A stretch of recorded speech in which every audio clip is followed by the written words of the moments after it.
Alright folks, this is my first attempt at a reaction video. I have absolutely no idea how to make an actual reaction video, and everyone I've asked wasn't able to really help other than give me a screen capture.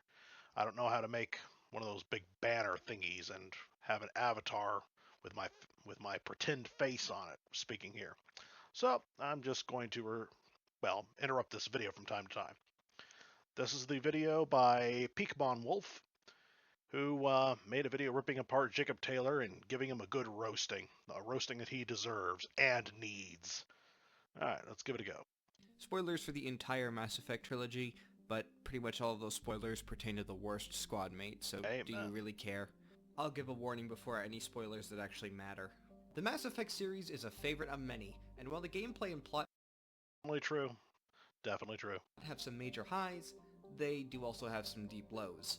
Well, the third game especially, and but the second game is not immune to that, and not because of Jacob, but because the complete lack of diplomacy in the second game really bothers me. I love the characters, but I don't like the voice options. The main thing that cemented the love of so many for the series is its characters, more particularly the crewmates who join you on missions, with a total of 20 unique crewmates across the games, not including temporary ones. Sorry, Jenkins. And while To be fair, half of your squad in the third game is only there for half of the game, so they kind of feel like temporary squad mates anyway. some are more popular than others, they're generally all well loved. But there's one squad mate who is not only unloved, but near universally loathed. I don't even need to do more of a build-up. I didn't need to hide who it was in the thumbnail. You all know this video is about Jacob. Jacob fucking sucks. And you probably agree with me. But I bet you don't realize just how much he sucks. When asked why they dislike Jacob, most people will say it's because he's boring. But that's not just it. Kaidan is also boring, but he has a much larger fan base and isn't nearly as disliked as Jacob. Sorry about my cough. I will interrupt and say I remember back to when I first played Mass Effect 2. I first meet Jacob after I wake up, from my 2-year coma. I like to pretend I was in a coma and not actually dead. And Jacob's voice, it honestly sounds like the voice actor is just reading from a script. He's not putting passion into his voice at all. He's emotionless. He's a block of wood. Just comes off as a token character, basically. Anyway, moving on. James Vega is also boring compared to most of the crew, but he also has a decently sized fan base. But Jacob's fan base is composed pretty much entirely of Kasumi. I don't see why James Vega has a fan base at all. I mean, like, when I first played Mass Effect 3 and James Vega started talking to me, my first response was, who the hell are you and why are you talking to me like we're friends? I mean, every other squad mate had an introduction. James Vega did not. He just jumps in acting like we're friends. So, let's walk through every garbage aspect of this shit character. First off, yeah, he is boring. Arguably less so than Kaidan. Oh, and back to that area about, sorry about the interruption. Kasumi, I will never understand. I mean, it honestly feels like her love for Jacob is a contrived, shoehorned excuse to justify why we cannot romance her. She's the first Oriental girl in the entire series, and as far as I remember, the only one. And yeah, we're not allowed to have her. She's beloved by everybody, but all conversations are one way, and we're not allowed to romance her, and that's really sad, upsetting even when we're playing it for the first time.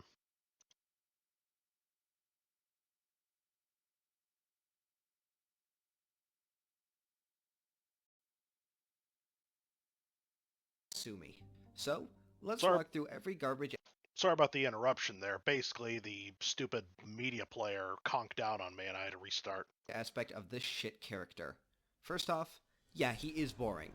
Arguably less so than Kaidan, but compared to the absolutely insane crew you put together in Mass Effect 2, he's Cheerios in the children's cereal section. He's a guy. I completely forgot that PikMonWolf, I'm sorry if I'm butchering your name. I completely forgot you were the one who made up that quote. I was trying to remember the last 3 years where I heard that quote for the first time.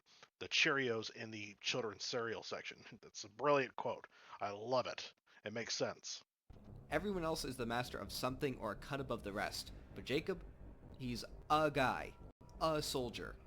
And the idea, obviously, is that he's supposed to be the most grounded character, Shepard's bro, a guy who's got your back in the chaos. But they colossally fuck that up. He works for Cerberus right from the start, with a big aspect of Mass Effect 2 being that you can't fully trust Cerberus and those who work for them. So the logical attitude to take is not to trust him.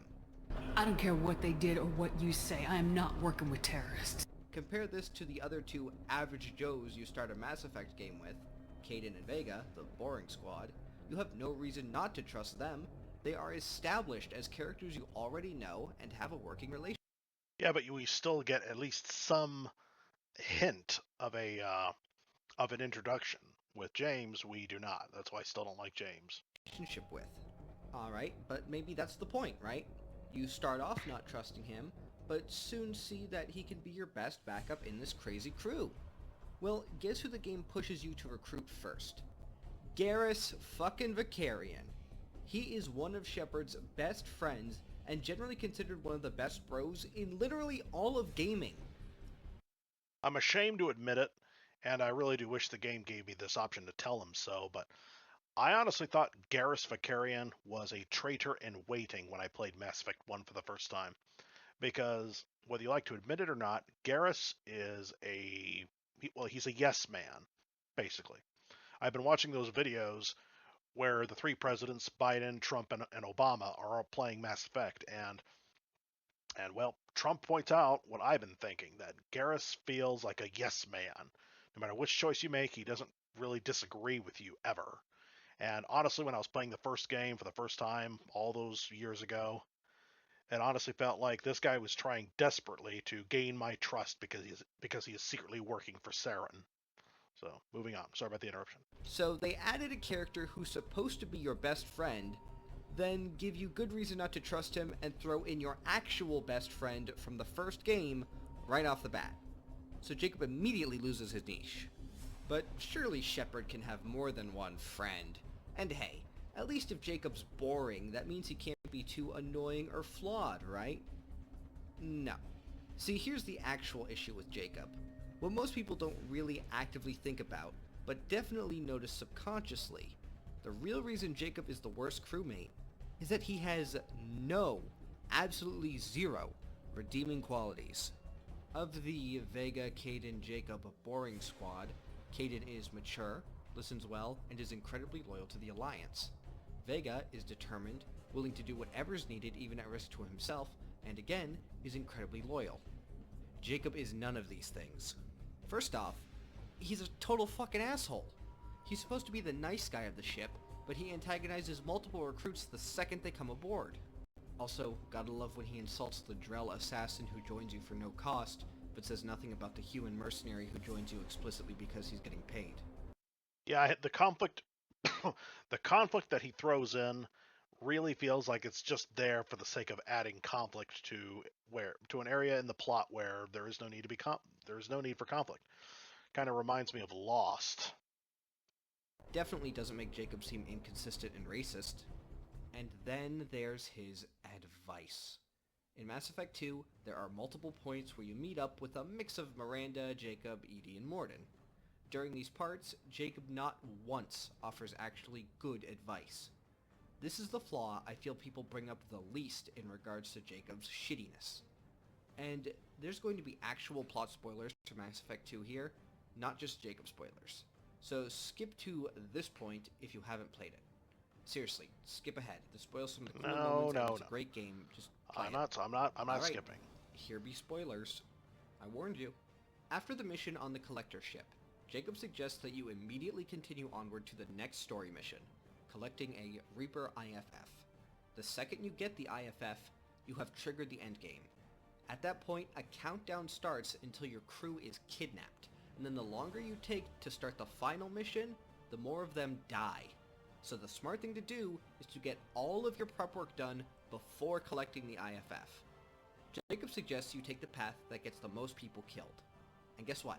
After the crew is kidnapped, Jacob insists that you rush right through the Omega-4 relay to save them. Rushing into the final mission without a loyal team and upgraded ship can lead to an absolute bloodbath of your characters dying left and right.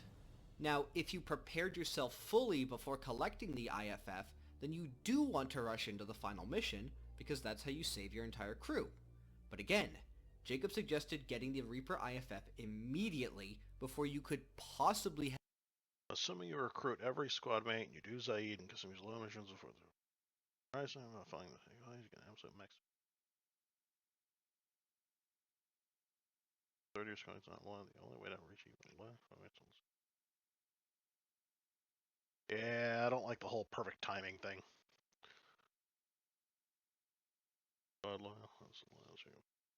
And I like to take squad mates based on how much unique dialogue they trigger. Like, for example, I always take Grunt and Zaid on the mission to recruit Archangel, aka Garrus, simply because they've got a personal stake in, Zaid has got something to say to the Blue Suns, and Grunt and the leader of the Blood Pack have got something to say to each other as well.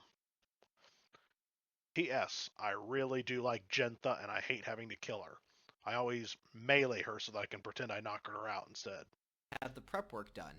If you collect the Reaper IFF when Jacob says you should, it is literally impossible to be fully prepared for the final mission.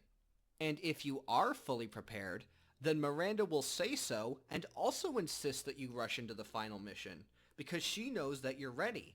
So you've got Miranda telling you if you're ready or not.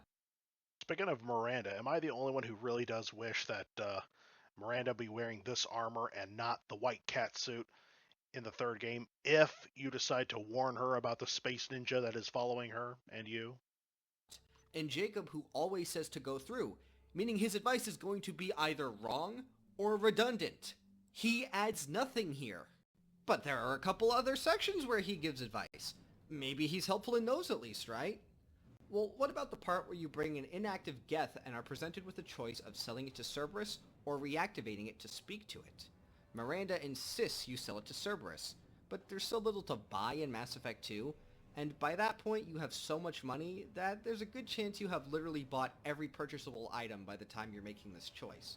And of course, it becomes literally meaningless in the third game because Cerberus is exactly the same, and all that you've done was add a rather unique Nemesis assassin with a Geth body, basically.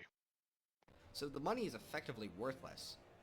A Nemesis sniper, not a Nemesis assassin. I meant, yeah, you know what I mean. So at least Miranda's giving the bad advice this time. That means Jacob's on the side of the much smarter reactivate the Geth and speak to it choice, right? I saw enough of these things I need in Prime. Space it. Nope! He wants to literally throw a super valuable find out the airlock like it's garbage.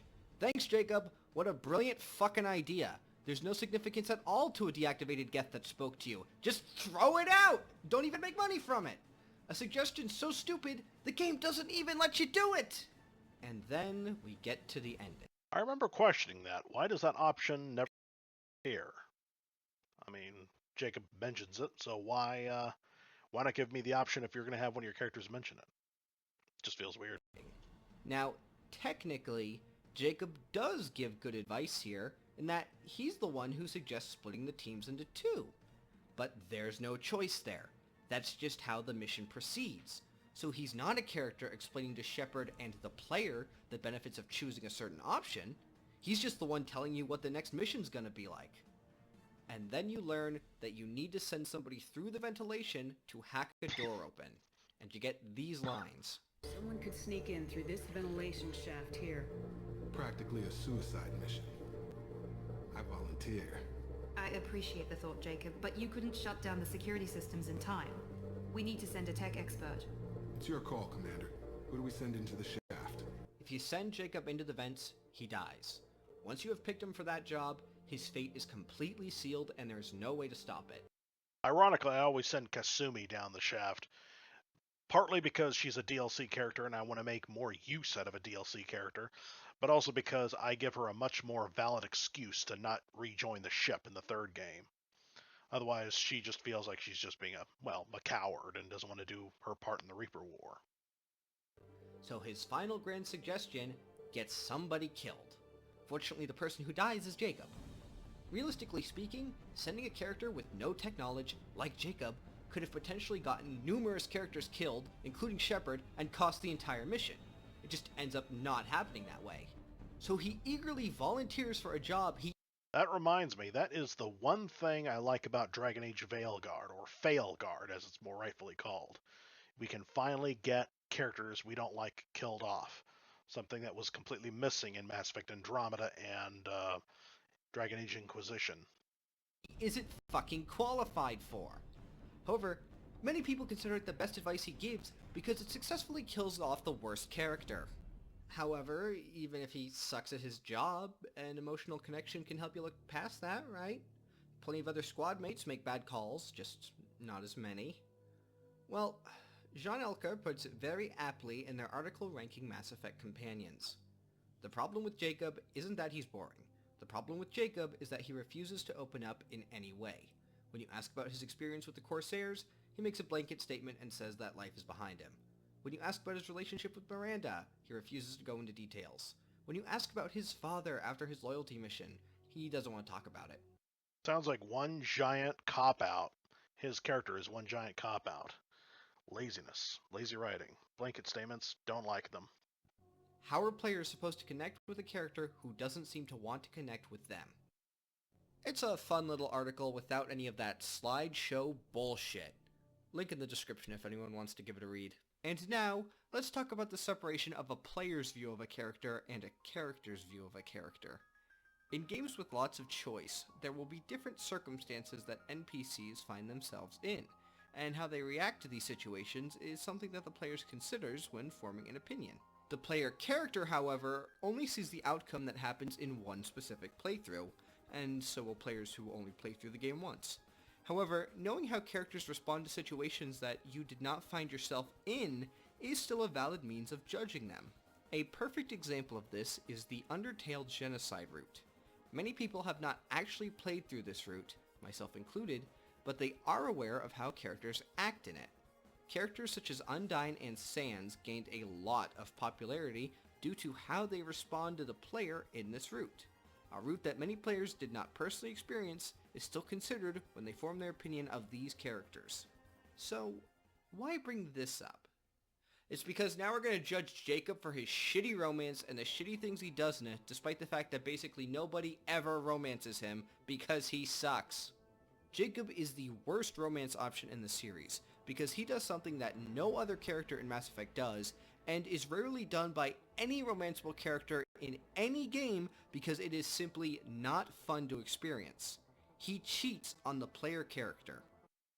To be fair, to be absolutely fair, I think BioWare threw heterosexual femshep under the bus. Truly. They threw her under the bus. She only gets 4 romance options in the entire game, and they consist of the boring beta male that is Kate and Alenko, the cheater that is Jacob Taylor, and a terminally ill alien with toxic skin. Seriously, not only is Thane doomed to die in one way or another, but she is advised against licking his skin because that'll cause a toxic reaction. And, of course, everybody's favorite, Garrus Vakarian. But the problem with Garrus Vakarian, as awesome as he is that he cannot give her biological children if she wants them. So that's the one huge drawback he's got. Yep. They threw her under the bus. When you encounter Jacob in Mass Effect 3, after romancing him in Mass Effect 2, he has started a relationship with this woman, Bryn. Mass Effect 3 takes place 6 months after 2, with Shepard being in Alliance custody during that time. This is something brought up in pretty much every rekindled romance, but Jacob is the only one who cheats on you. And this could perhaps be interesting if it was portrayed as a major character flaw that they really hone in on. But no, the more you learn, the more insulting it gets. During the 6 months, nearly every romanceable character is taking care of important business. Tali returns to the fleet. Garrus sets up a task force. Liara is... Information redacted. Thane is... Oh, hardy har har. You're going to pretend that the Shadow Broker got hold of this video and edited it during the broadcast and, well, you had no hand in that. That's pretty funny. That's a pretty funny joke. Yeah, this is why I say it was Mass Effect 3 and not Mass Effect Andromeda where BioWare really screwed the pooch by basically destroying this little thing that all players, well, all honest players want, and that is escapism. We want escapism. If we wanted to be rejected or worse, cheated on, we would simply live in reality. We would not be playing these games. Kindling his relationship with family, and Miranda is watching over her sister. And all of them stand by Shepard during that time, eager to continue the romance once they're no longer in custody. So what is Jacob doing during that 6 months? Perhaps if he was doing life or death vital work, it could be understood if he found his way into somebody's arms. So I quit Cerberus. I quit everything. And sat by the Mediterranean for a while. That's when I lost track of you. And what did all the fresh air and meditation teach you? That what I choose to fight for better mean something to me. That it comes from the heart. And unfortunately, that's one of those big moments where the dialogue wheel really tricks you into thinking you're about to say something else. He went to the fucking beach! He sits on his ass chilling on the beach, shacking up with somebody else, then he has the I got a quick question for the audience. How is FemShep wearing the Cerberus engineer armor? I really don't remember that being an option. fucking audacity to try and blame you. Wow, waiting 6 months? Nobody else had trouble waiting. What, did the sand between your toes make it too much to bear? It's called gaslighting. Okay, but maybe the romance was just casual, right? A hookup and nothing more. Maybe it was pretty reasonable to just move on. Well, here's how Jacob responds if you tell him you're ending things with him to date somebody else. You pushed for more, and now you pull the plug? Hope you've got a good excuse for this one. If you must know, I'm cleaning house before trying to start something with Garrus. That cuttlebone? I suppose you have a history. That's usually enough. Alright, Shepard. You want to pretend this makes it okay? And they say Ashley's the racist. If Ashley was called Garrus a cuttlebone, it's guaranteed that the people who hate her would be jumping on that line, but they don't because it's Jacob Taylor, and therefore it's okay when he does it. I can do that. A nice official wall.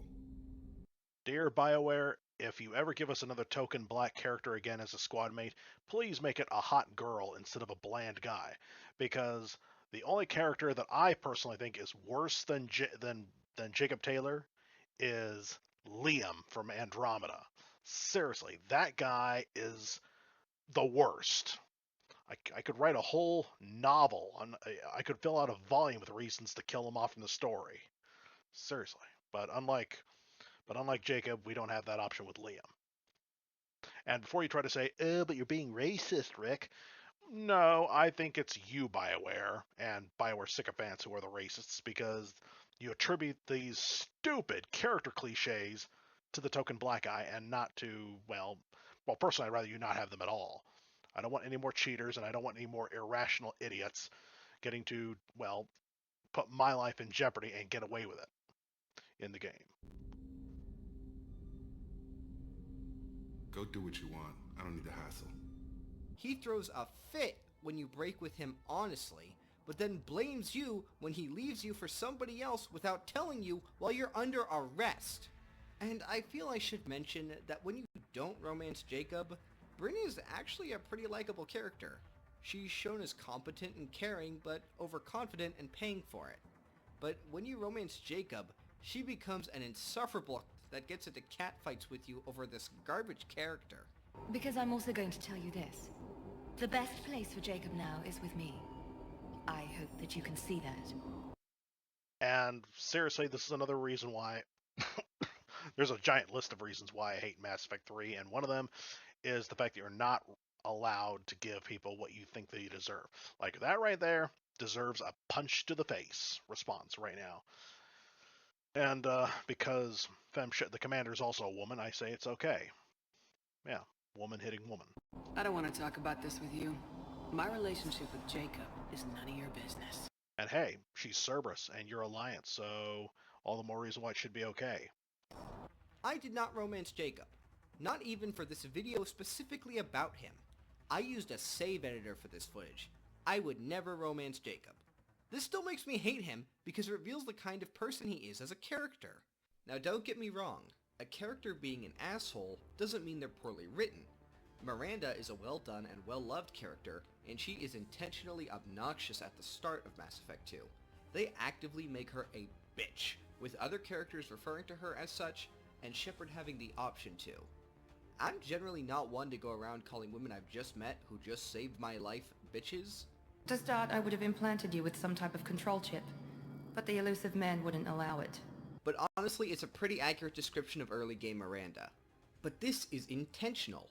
They want her to start off on the wrong foot with you and push Shepard away to emphasize her warming up to you later. This contrasts heavily with Jacob, who is supposed to be likable, but instead he's completely insufferable. Mass Effect 3 is especially bad about acting like he's some close friend of yours. Even when he fucking cheats on you, the game acts like he has some kind of point. Glad you're doing.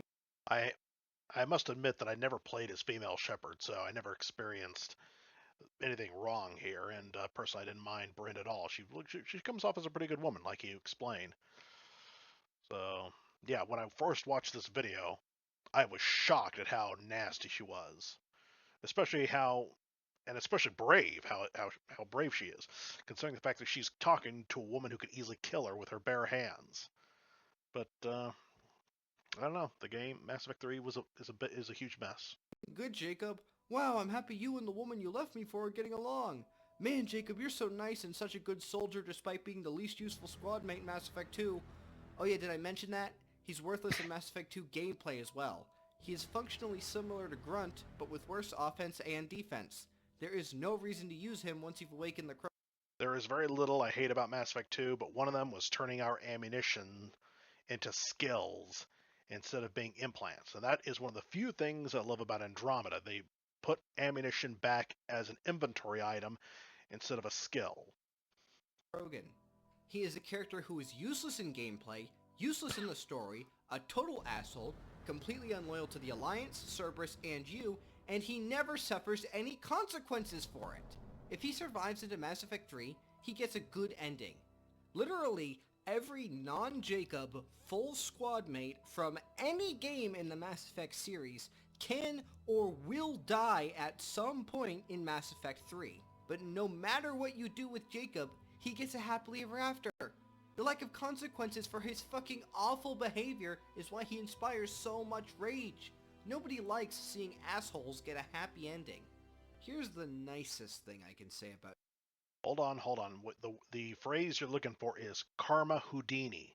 It's a trope called Karma Houdini, whenever a guy manages to slip away from getting any consequences for his actions, when he gets away scot-free from the things he deserves. That's one of the things it's one of the reasons why I stopped liking SpongeBob when I was little, because I got sick and tired of SpongeBob getting away with things that he shouldn't. Jacob. His loyalty mission is actually really good.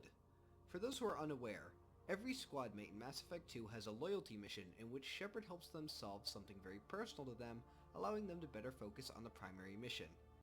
I do hate that. And you're right. His loyalty mission is beautiful. It happens outdoors. The setting's nice. The characters are engaging. Why they had to attach it to Jacob, no idea. Jacob's is that his father is missing, but he may have suddenly gotten a lead on where he ended up. You find the ship his father was on and where it crashed. It's an amazing and brutal Heart of Darkness story that utilizes the science fiction setting perfectly, using mechs and a strange foreign planet. I'm not going to do a deep dive on it, but the important things to know are that it is incredibly dark and that his father is a horrible man. And here's where the niceties end. Jacob adds nothing to his own loyalty mission. Basically, his entire presence can be boiled down to, wow, this is bad. Yeah, thanks BioWare. To the character to learn that they think keeping slaves is... That's the one thing I hate about this loyalty mission. The guy who we have to bring along, his monotone, I can't stand his monotone. Once, like I said earlier in the video, it feels like he's just reading from a script. He feels like he's just talking for the sake of talking, throwing in conflict for the sake of conflict. It's like he's trying to throw in the anger emotion or some kind of emotion in a desperate attempt to, throw an emotion. Like, throw everything at the wall and hope that something sticks. Not nice. Once you get to the end where you confront his father, Jacob's emotions just don't come through. It's hard to say whether the writing or the voice acting are to blame, but he just feels so flat in what should be a super emotional moment. There's no way I'm letting this slide, Taylor. Price will be paid. How much? What kind of math can balance these lives? His life isn't worth pulling the damn trigger. I think they're trying to present him as calm and level-headed in this insane situation, but instead it just adds to his boringness. There's honestly quite a few comparable scenes, and Jacob's is the flattest by a mile. Here's the least spoilery of the bunch for comparison. Just leave me here. This is where I belong. Fuck that! He deserves it. I decide how to deal with my past, not you. I gave you an order. Killing him isn't gonna fix my head. Get out of here. Go! The tragic irony of Courtney Taylor there, the girl who voiced Jack, she's superbly talented. You know, I loved the passion she put into Jack. But sadly, the way she attacked the mod maker who added her to the DLC, to the Citadel DLC, that was mean. Courtney, if you're listening to this, that was mean of you. Shame on you. If anything, you should have offered them a chance to use your actual voice. You know, you could have recorded some lines and helped them out with their little project. I mean, I really wanted that mod because, you know, I was supremely disappointed with how you were not there for the final mission, for that DLC mission, the epilogue mission. That DLC was sold to me with false advertising. I was told that I would get to have one more mission with my favorite Mass Effect 2 squad mates. Only I got Rex from Mass Effect 1, and that was it. Nobody else. He's not worth chasing. None of it is. The writing and delivery are miles better in this scene, and this part has many more alternative outcomes than the end of Jacob's loyalty mission. And now the elephant in the room. Oh dear. The human squad mates of the series are a pretty Ukrainian named man. Oh, so it's Ukrainian. Okay, I was wondering. I thought it was Greek. I honestly thought that Caden Alenko would be Greek. Ukrainian named man born in Singapore, lived in Canada, whose face model is Hispanic. Yeah, Latino. Yeah, I think Latino. wide range of ethnicities. However, of the squad mates, Jacob is the only one who is black. Take a second to think about the loyalty mission I just described. Oh dear. Jacob's the one black crewmate you have in the series, and his mission is tracking down his father who abandoned him. That's a really bad reinforcement of an offensive stereotype. However, it's not quite as bad as it seems at a glance. Mass Effect characters and daddy issues go hand in hand. It's even become something of a meme.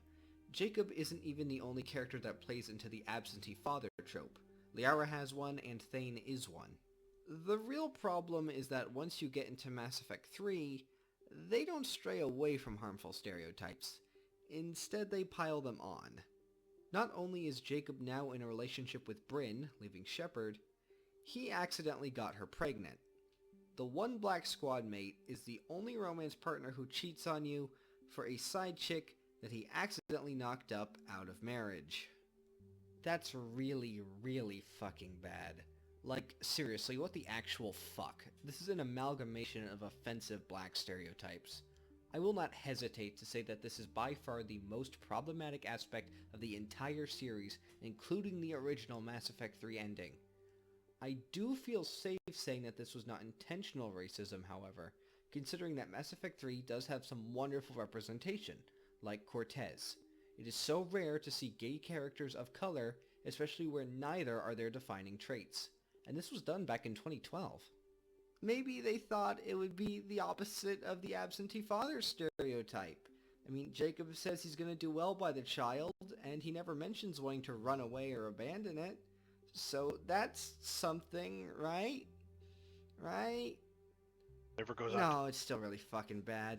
There are a million ways to downplay or qualify it, but at the end of the day, it's just really fucking bad, BioWare.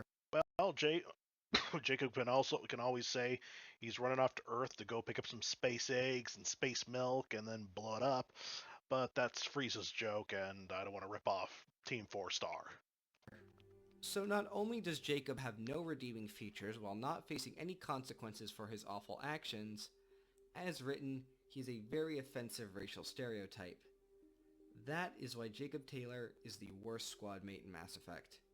The only reason I haven't said he's the worst character in Mass Effect is because Kai Lang exists, and even then, no. who's the worst is up for debate. I want to emphasize that I'm not trying to cancel BioWare here. Even if I thought it would be justified, it wouldn't be my place. This isn't my fight. More people of color worked on Mass Effect than worked on this video. But these are criticisms I've heard echoed multiple times by people of color, and I felt that I had a responsibility to at least mention them in a video of this nature. I don't like ending on such a serious note, especially for a series that I do love and that has touched the hearts of so many, and as a whole, has a ton of very positive representation. So I will be revisiting Mass Effect again in my next video, and that time with a positive focus. I will be looking at the best squadmate in the series, and contrary to what this video may make you think, it's actually not going to be about Garrus. Stay tuned. Alright, and thank you very much for taking your time to make that video, and thank you for your permission to make this video. I know you're probably not going to like the fact that I basically showed the entirety of your video instead of cutting it up, but in my defense, two things. First off, I am a very lousy editor. I don't know what I'm doing. I'm really new at this game. And second, even if I did edit it down, I'm almost guaranteed to not get more than 50 views on this video. Maybe if I'm lucky, I'll get 100 in a few years. But YouTube's algorithm has so far been quite unmerciful to me. So we shall see. Please hit the like button and subscribe, and possibly have the bell clicked for notifications. And yeah, you all take care.